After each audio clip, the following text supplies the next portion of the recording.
acerca de todas estas esperanzas de vida que hay, ¿no? Y la importancia que reviste actualmente, ¿no? ¿No? Esta especialidad médica, ¿no? Entonces, a veces habíamos hablado que el envejecimiento de la población mundial es un indicador de mejora de salud. Entonces, del punto de vista gubernamental, ¿no?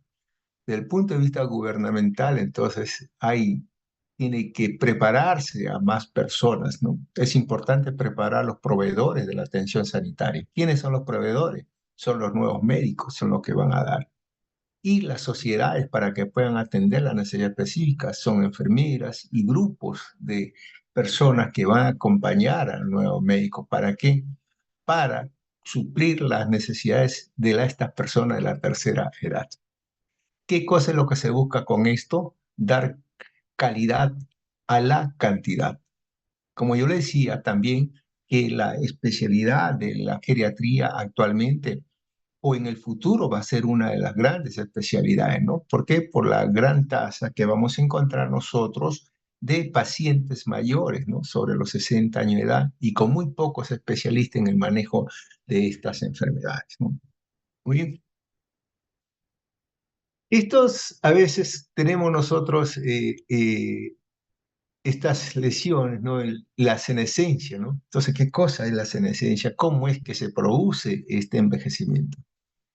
Cuando nos referimos a la senescencia, nos estamos refiriendo pues a un conjunto de cambios involutivos que ocurren en las fases finales de la vida, ¿no? Nos estamos refiriendo pues acá con esto, eh, eh, alteraciones que puedan haber eh, a nivel morfológicos, bioquímicos, funcionales y que nos conducen a dónde nos conduce a la muerte. ¿Y esto en respuesta a qué? En respuesta al estrés oxidativo o al daño en el material genético, donde las células pierden, ¿no? De formas irreversibles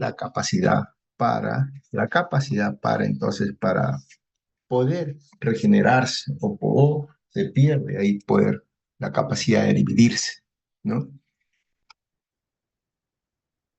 Bien, a lo largo del tiempo y a medida de que las células se dividen, los telómeros se acortan cada vez más y alcanzan un punto crítico donde activan una respuesta celular llamada la senescencia o apoptosis, donde la célula deja de dividirse o muere, ¿no? Esto pues se da porque estos telómeros, ¿no? Entonces comienzan a disminuirse en cada replicación. Así tenemos que, por ejemplo, en el tejido conectivo tienen se pueden replicar unas 50 veces estas células y que luego dejan a funcionar. Este telómero se comienza a disminuir en tamaño y al disminuirse en tamaño, entonces pierde esta posibilidad de poder suplir o poder regenerarse eh, en este número, ¿no? Se comienza a perder. Entonces, ¿qué cosa es lo que sucede acá? Sucede que al disminuir entonces el tamaño, entonces la célula ya deja de funcionar. Entonces la senescencia algunas veces puede ser beneficiosa o perjudicial de acuerdo al contexto.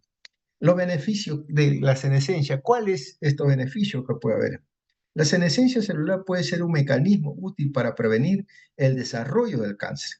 Cuando una célula detecta un daño en su ADN, puede entrar en senescencia para evitar la replicación del material genético dañado potencialmente por uno canceroso. Por eso es que muchas veces esto se considera como un mecanismo de defensa contra la proliferación descontrolada de células dañadas que pueden llevar al desarrollo del cáncer, ¿no?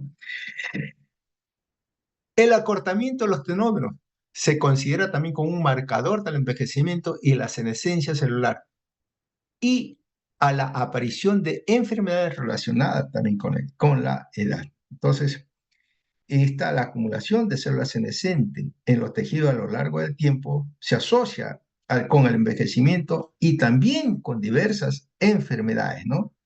Entonces, las células senescentes liberan, ¿no?, señales que pueden desencadenar en una respuesta inflamatoria de repente, crónica, y contribuir a degeneración de tejidos y órganos. Este fenómeno se conoce como una inflamación senescente y se cree que contribuye a diversas enfermedades relacionadas con la edad del paciente, ¿no? Entonces, lo más importante, entonces, esto cada vez que estas células, pues, entonces, no va no, en última instancia, muchas de ellas no van a proteger de qué es lo que sucede. Es una respuesta a la senescencia, una respuesta, ¿qué cosa es lo que sucede? Es una respuesta orgánica como resultado de diversos factores. Entonces tenemos acá nosotros un envejecimiento celular, que es lo que sucede ahí. Daño del DNA, estrés celular o señales específicas del entorno. Aunque las células senescentes ya no se dividen, siguen vivas y pueden influir a través de la liberación de diversas sustancias como factores inflamatorios y o enzimas, ¿no? Entonces, estas son una de las características que no va a permitir la senescencia. Bien, muchas veces el envejecimiento está regulado por hechos no bien conocidos y de etiología multifactorial que producen deterioro funcional y progresivo. El envejecimiento se dice que resultaría como consecuencia de alteraciones que ocurren en formas aleatorias y se acumulan a lo largo del tiempo. La senescencia va produciendo un lento deterioro funcional y morfológico de la célula que las prepara para el acontecimiento final, es decir, para la muerte del organismo. El problema de la senescencia es la incapacidad para sintetizar entonces el DNA, ¿no?, para una nueva mitosis. ¿Y qué cosa es lo que sucede cuando esto ocurre? A nivel celular, se traduce en un aumento del contenido nuclear del DNA bajo la forma de heterocromatina, la bi o trinucleación, aumento del tamaño del citoplasma, acúmulo de autofagosomas o la lipofucina, conocida también como eh, el pigmento del envejecimiento, y una disminución de la capacidad de síntesis. ¿Qué cosa es lo que hace nuestro organismo para tratar de contrarrestar toda esta lesión? Pueden presentarse factores intrínsecos y factores extrínsecos. Dentro de los factores intrínsecos influye muchas veces la edad, ¿no? Eh, la edad, el género, ¿no? La raza, ¿no? A veces, muchas veces también la raza y la longevidad entre las mismas especies varía. La herencia, algunas veces tenemos herencia de familiares que son longevos, otras herencias en las cuales hay cierto tipo de patologías en las cuales hace que se acelere, ¿no?, todo este promedio de vida que nosotros tenemos. Otros factores extrínsecos también, o no genéticos, los ambientales. Dentro de esto es lo más importante, todo eso acá, ¿no? El tabaco, ¿no?, y la contaminación ambiental, el estilo de vida, donde entra pues a tallar el sedentarismo, el ejercicio, el tabaquismo, etcétera, ¿no? El desarrollo de enfermedades crónicas que aceleran el envejecimiento, por ejemplo, la diabetes mellitus.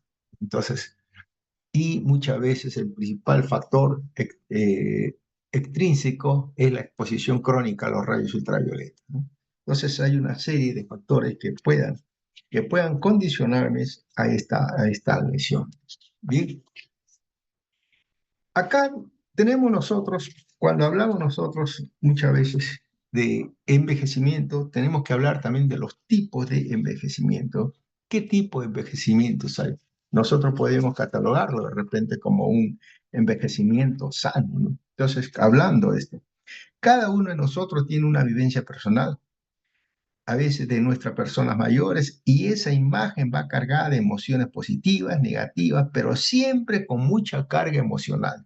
Esto hace pues que todo esto influya en nuestro proceso de envejecimiento. Entonces, al referirnos al anciano, cada uno de nosotros, cuidadores de nuestros mayores, tenemos un estereotipo en el que pensamos, que visualizamos sin ser consciente incluso de ello, ¿no? Entonces, por eso es que cada uno tiene algo o mucha carga ¿no? Y son propias de cada persona. Por ejemplo, nosotros tenemos que ver diferentes tipos de personas. Esto hace pues que haya mucha serie de ancianos. Por ejemplo, el anciano sano. El anciano sano es una persona independiente, autónoma, limitada solo a un proceso lógico de la edad. Son personas que viven en una etapa evolutiva, adaptándose a los cambios que su organismo exige, ¿no? No padece enfermedad crónica ni ningún grado de problemática funcional ni social. Los cambios inherentes al proceso de envejecimiento no deben ser considerados como una patología. Es capaz de adaptar su funcionamiento a las propias posibilidades de su crecimiento. Es un anciano que se vale por sí mismo y que no necesita de nadie para hacer entonces todas sus, eh, sus obligaciones, ¿no? O costumbres, ¿no? Entonces, ¿cuál es el objetivo? ¿No? Es la prevención. Estas son las personas que nosotros tenemos que tener prevención y cuidado. Son dos medidas que deben aplicarse a esta persona, ¿no? Una prevención y promoción de salud. Los cuidados que tenemos que tener a esta persona para que siempre se mantenga, ¿no? Independiente. Aquí hay una serie de organizaciones que se dedican, ¿no? Que se dedican a estas actividades del anciano sano, ¿no? Esto se conoce muchas veces las instituciones gubernamentales, otras hospitales, por ejemplo, Seguridad Social tiene también una organización de la tercera edad, ¿no? Y otros centros también, ¿no? Donde se agrupan estos tipos de personas y hacen una vida sana, ¿no? Paseos, requerimientos, prevenciones, ¿no? Y promoción de salud. Entonces, el anciano sano tiene que tener la siguiente característica que nosotros tenemos que saber. Habíamos hablado que cualquier cambio patológico que pueda ocurrir o cambio degenerativo propio de la edad, eso no se considera pues como un factor determinante y que lo haga menos sano, ¿no? Entonces, aquí también mencionaremos una de las características, ¿no? Que se puede ver en esta disminución funcional normal que puede haber. Disminución del volumen y peso de los órganos y de los tejidos, distrofia del tejido conectivo, reducción del contenido hídrico de los tejidos, retraso en la diferenciación y en el crecimiento celular, disminución de la elasticidad de los tejidos, acumulación de pigmento, de lípidos y de calcio, reducción de la capacidad de homeostasis interna, equilibrio hidroelectrolito, ácido-base, temperatura, frecuencia cardíaca, presión arterial. Todos son procesos fisiológicos degenerativos que se van a dar, propios de toda persona de edad.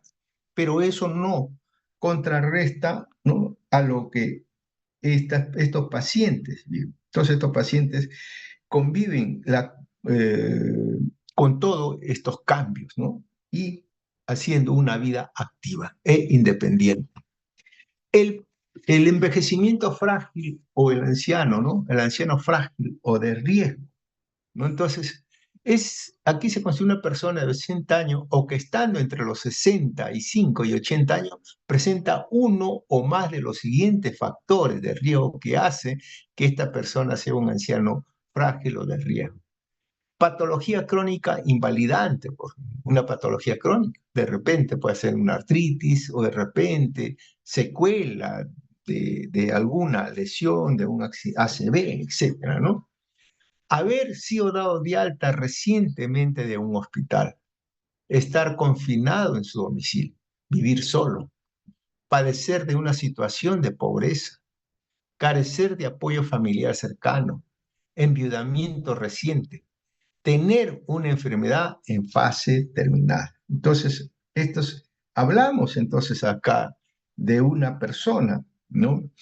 Que puede padecer de varias enfermedades agudas y que ya presenta características de dependencia parcial, ¿no? El control de sus actividades diarias ya no es lo suyo, ya no puede desempeñarse por sí solo, le supera y entonces depende de sus cuidadores para las tareas que antes tenía o que podía realizar él mismo.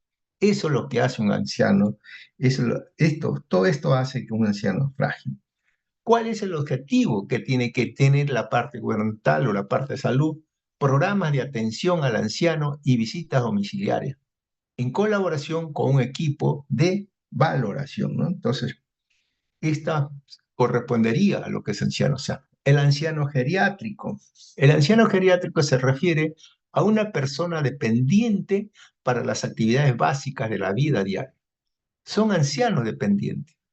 El hecho de vestirse, ir al baño o moverse les requiere de un esfuerzo que no puede realizar sin ayuda de un cuidador.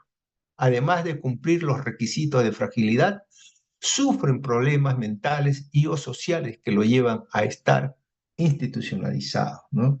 Entonces, esto pues nos referimos aquí a una persona dependiente para la actividad básica de la vida diaria, ¿no? Entonces, nuestros ancianos dependientes, lo cotidiano para ellos supone un reto al que no pueden enfrentarse solo, ¿no? ¿Cuál es el objetivo que tiene que tener o qué cosa es lo que tiene que tener aquí esto? El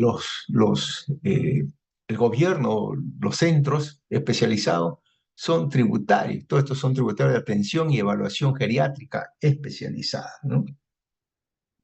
Es lo primero que tenemos que tener. Entonces es un conjunto de demanda, es imperioso. Si le satisfacen todas o de repente pueden tener o exigir algún esfuerzo. El grado de dependencia en estos pacientes puede ser total, llegando en muchos casos no requerir de una hospitalización para estos pacientes.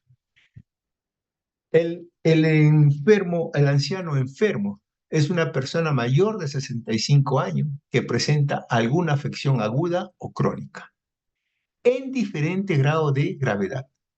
En función de dicha enfermedad, se hará la adecuación de su vida y de sus limitaciones. Entonces, también que puede ser de cuidado. Entonces, si remite, volverá a ser anciano sano, o si empeora, se complica y pasaría a ser un anciano frágil. Ejemplo, por ejemplo, podemos presentar acá un ejemplo esencial. Paciente, de repente una caída ha producido una fractura, de repente de tejido de fémur, vamos a ver así. Entonces, este paciente queda así, un paciente anciano enfermo. Y no necesariamente de repente tiene 60, 65 años con un problema de osteoporosis. Bueno, ha tenido eso. Entonces, este paciente podría recuperarse, podría entonces volver a caminar normalmente, entonces podría volver a ser un anciano sano. Pero si no se recupera, entonces ya quedaría como un anciano frágil, ¿no? Aquí, ¿qué cosa es lo que se tiene que hacer? Entonces, esto es asistencia, rehabilitación y sobre todo es atención preventiva lo que tenemos que hacer acá. Muchas de estas problemas de tipo del envejecimiento, entonces se ha escrito, ¿no? O sea, todo este mecanismo del envejecimiento, entonces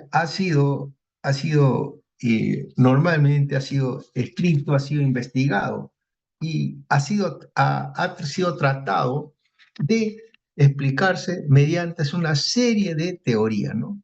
Una serie de teorías en la que puede tratar de llenar o tratar de justificar cada uno de estos cambios que pueden ocurrir.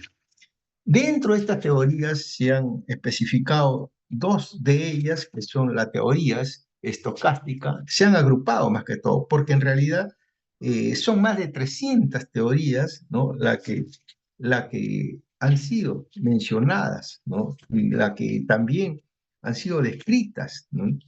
Pero ninguna de estas teorías, ninguna de ellas cumple con todos los requisitos, o sea, ninguna explica en su totalidad, así, ninguna explica en su totalidad todo lo que es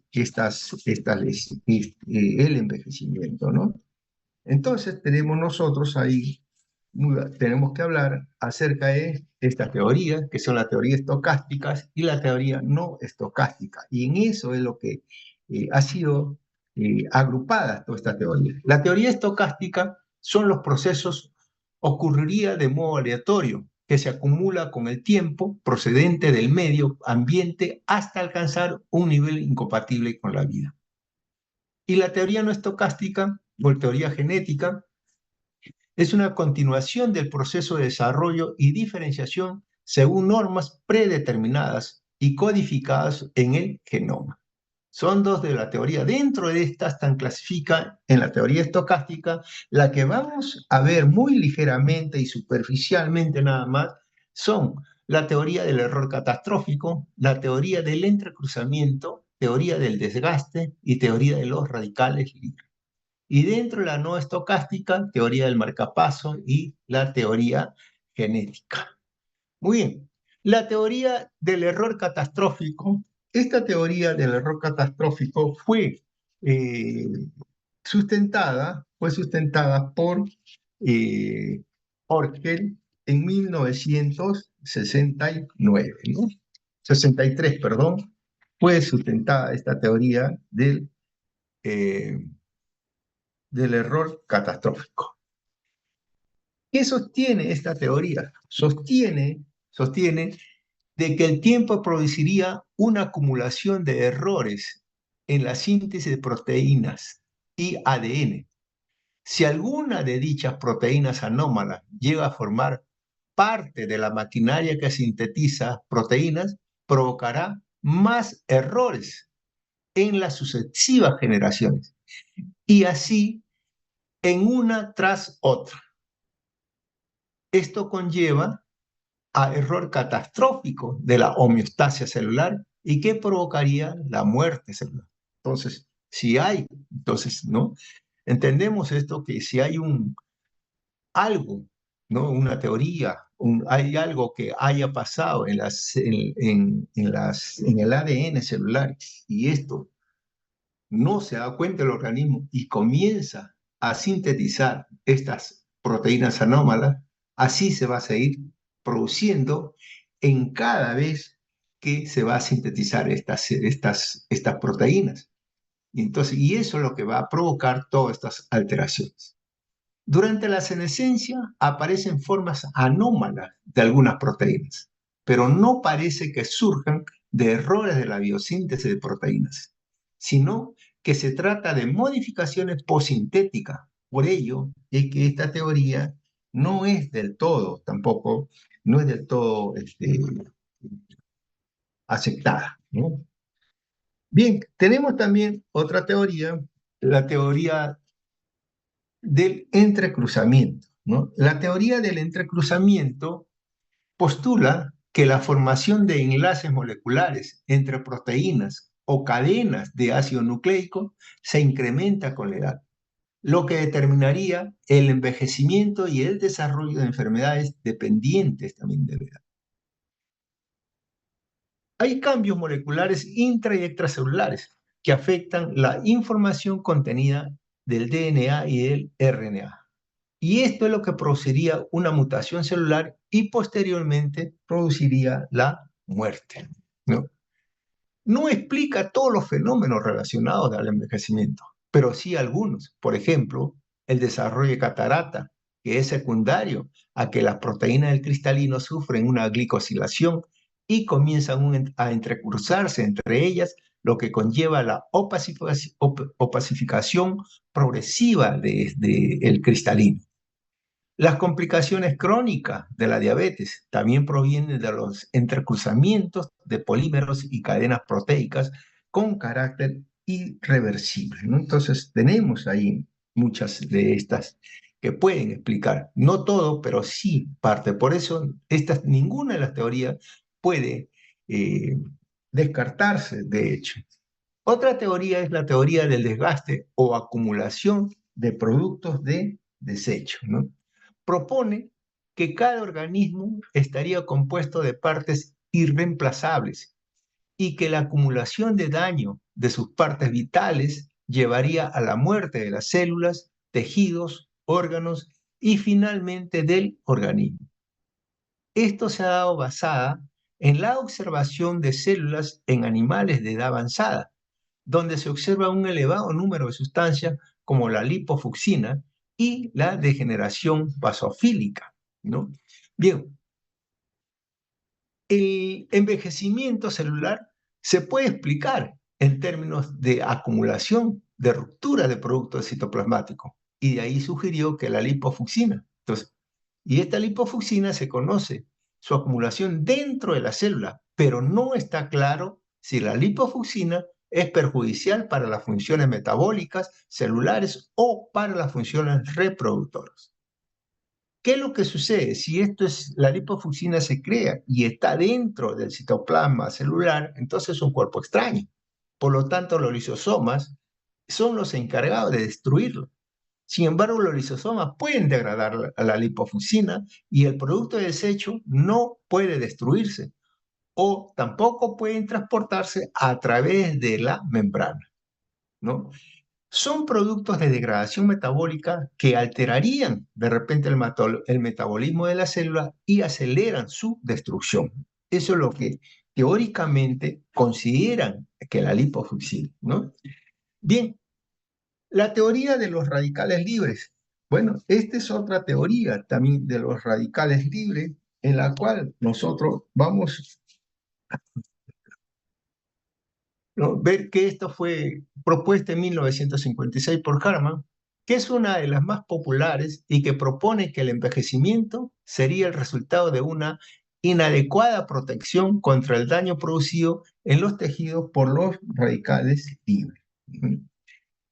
Los radicales libres se forman durante el proceso oxidativo del metabolismo normal y reaccionan con los componentes celulares, originando la muerte de células vitales y finalmente el envejecimiento y la muerte del organismo. Se ha sugerido que el estrés oxidativo tiene dos mecanismos. Uno, efecto directo sobre la producción y el procesamiento del ARN. Y dos, cambios en la distribución iónica de las células. El proceso normal de producción de energía tiene lugar en el interior de la mitocondria. Durante este proceso generan especies reactivas de oxígeno, ¿no? Los cuales son moléculas inestables y altamente reactivas que producen daños a su alrededor a través de reacciones oxidativas, con alteraciones de cromosomas y macromoléculas como el colágeno, la elastina, los lípidos, ¿sí? Para contrarrestar los efectos dañinos de los radicales libres, el organismo cuenta con sistemas de antioxidantes que neutralizan y eliminan estos compuestos. Sin embargo, con el envejecimiento, la producción de radicales libres puede superar la capacidad antioxidante del organismo, lo que conlleva a un mayor daño oxidativo y a un aumento del envejecimiento. Bien, esto correspondería a esta teoría de los radicales libres. Entonces, la teoría y la situación es que con más generación de los radicales libres son. ¿Qué cosa es lo que produce esto? Esto se produce, lo que me da origen a estos radicales libres son la dieta desequilibrada, ¿no? El ejercicio físico extenuante, la contaminación ambiental, radiación ultravioletas, el tabaquismo, ¿no? Situaciones que esto va a generar, ¿no?, mayor radicales libres en esta célula. La teoría no estocásticas proponen que el envejecimiento sería una continuación del proceso de desarrollo y diferenciación, ¿no?, dentro de una secuencia de eventos codificados por el genoma. O sea, quiere decir esto, proponen que en esta teoría, entonces, que el envejecimiento está determinado o predeterminado, ¿no? Ya nosotros salimos ahí con ciertas funcionalidad celular y cómo es que va a funcionar esta célula. Dentro de estas teorías se agrupan a la teoría del marcapaso y a la teoría genética. La teoría del marcapaso o también la teoría inmunológica. Esta teoría del genoma nuclear actúa como un reloj molecular o un reloj celular, controlando y programando los cambios que se desarrollan en el organismo, desde su concepción a través de distintas etapas biológicas hasta el envejecimiento. Por eso se dice acá muchas veces que nosotros ya sabemos o que en nuestro organismo se sabe qué es lo que va a suceder, ¿no?, con el tiempo. Surge un deterioro inmunitario como resultado de este proceso que conduce a la aparición de un mayor número de procesos en la autoinmunidad. En la teoría genética sugiere que el envejecimiento se produce por un proceso continuo con la embriogénesis, crecimiento, desarrollo y maduración. Puede producirse por mutagénesis o por amplificación continua de algún gen. Disminución de la capacidad funcional conforme desciende su capacidad de división también. Atrofia o muerte celular por agotamiento de la mitosis, aunque existen patrones de longevidad específicos para cada especie animal. Muy bien. En conclusión, existen fuertes evidencias de control genético del proceso del envejecimiento, ¿no? Y tanto a nivel celular como en el organismo en su totalidad. Eh, Faltan muchos estudios que analicen todavía la correlación entre el control genético y los controles ambientales. El cáncer y envejecimiento es un tema que ustedes ya lo han visto y lo han tocado, ¿no? en un seminario. Solamente para decirles acá que el 60% de los tumores y el 65% de la mortalidad ocurre en personas mayores de 65 años de edad. El cáncer y el envejecimiento están estrechamente relacionados, ¿no? Existen relaciones directas, ¿no? Que pueden manifestarse en, ¿no? Están estrechamente relacionados y que una relación directa entre el tiempo y medio de aparición de la neoplasia y la duración de la vida media. Entonces, esto se puede dar muchas veces, ¿por qué? Porque aquí hay una acumulación de mutaciones genéticas, ¿no? Acumulación de mutaciones genéticas, hay disminución de la eficiencia de los mecanismos de reparación del ADN, hay cambios en el microentorno celular, factores de estilo de vida y exposiciones ambientales a lo largo del tiempo y una inflamación crónica que puede estar también asociada a este cáncer y envejecimiento. Entonces, bueno, con esto ya ustedes tienen el resto de las informaciones, ¿no? Ya ustedes lo han hecho también en su seminario, en la cual me he enterado que todo ha sido en forma excelente. Algunas enfermedades que se van a dar en el envejecimiento. Entonces, comenzamos con la enfermedad cardiovascular. Normalmente hay una disminución del tamaño, disminución de su fuerza de contracción, mientras aumenta la resistencia, ¿no? De la diástole, ¿no? Entonces, también se dice que acá las fibras cardíacas sufren un acúmulo de lipofucsina, ¿no? Eh, y es lo que a veces se denomina como una atrofia parda. Las fibras cardíacas pierden las fibrillas y se atrofian las mitocondrias. Entonces, hay una disminución de la elasticidad de la aorta, entonces esto comienza a verse también, ¿qué cosa? Un aumento de la hipertensión arterial. Hay progresiva arteriosclerosis coronaria y que pueden ser causa de enfermedades isquémicas con aparición de trombosis y de embolias terminales. El anciano frecuentemente, ¿no? Puede presentar extrasístoles y arritmia por alteraciones de la conducción. La progresiva arteriosclerosis coronaria, ¿qué cosa es lo que puede causar? Enfermedades isquémicas cardíacas. Las complicaciones de la arteriosclerosis facilitan la aparición de trombosis y embolias arteriales. Además, son frecuentes los aneurismas saculares y los aneurismas disecantes también, ¿no? La aparición de varices en las extremidades inferiores facilita la aparición de flebotrombosis y embolias pulmonares, ¿no? Todo esto puede ocasionar todos estos tipos de lesiones. Bien. También nosotros podemos decir que una de las enfermedades típicas de la vejez es la amiloidosis, ¿no? La amiloidosis focal por depósito de sustancias amiloides, también que se pueda, entonces una amiloidosis senil, que también se pueden dar todas en este tipo de lesiones. En el aparato respiratorio, Entonces, ¿qué cosa es lo que vamos a tener en el aparato respiratorio? Es una disminución de la capacidad funcional del pulmón, que es habitual en el anciano. Y esto se da por una disminución de la elasticidad de la pared alveolar. Ello condiciona una disminución de la presión de oxígeno arterial y de la capacidad vital, con aumento del volumen residual. En muchos pacientes se produce una enfermedad pulmonar obstructiva crónica, o EPOC, por bronquitis crónica, por enfisema, por asma o por bronquiectasia, ¿no? Los síntomas más derivados del cor pulmonar están presentes también en muchos ancianos. Esto ya sea que puede ser agudo, puede ser por shock o puede ser también por infecciones o por un proceso también enfisematoso.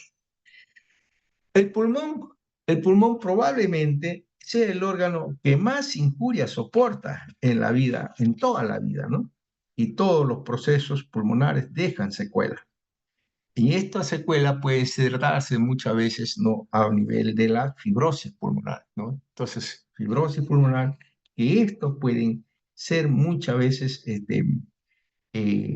extensas y graves en los ancianos. La embolia pulmonar es una de las causas más frecuentes de muerte en los ancianos, especialmente acompañada o complicada por neumonía. Y finalmente las neoplasias pulmonares son muy frecuentes y están disminuyendo la edad media en sus apariciones. Bien, eh, en cuanto al aparato genitourinario, entonces, aquí tenemos muchas cosas también que mencionar. Dentro de ellas, cuando nosotros tenemos que ver primeramente a nivel del riñón, ¿no? El número, cuando uno nace el glomérulo, al nacimiento es aproximadamente unos 1.200, 1.200.000 glomérulos que nosotros vamos a contar. Esto va disminuyendo y que puede llegar a un 50% cuando uno cumple los 70 años de edad. Los túbulos sufren una atrofia, ¿no? Tubular, ¿no? Y también está relacionado con la pérdida de glomérulos. Al mismo tiempo se produce de repente una fibrosis intersticial. Los glomérulos no fibrosados presentan una hipertrofia e hiperplasia compensatoria. Como consecuencia de ellos, hay una disminución funcional del riñón. Esta me lleva a una disminución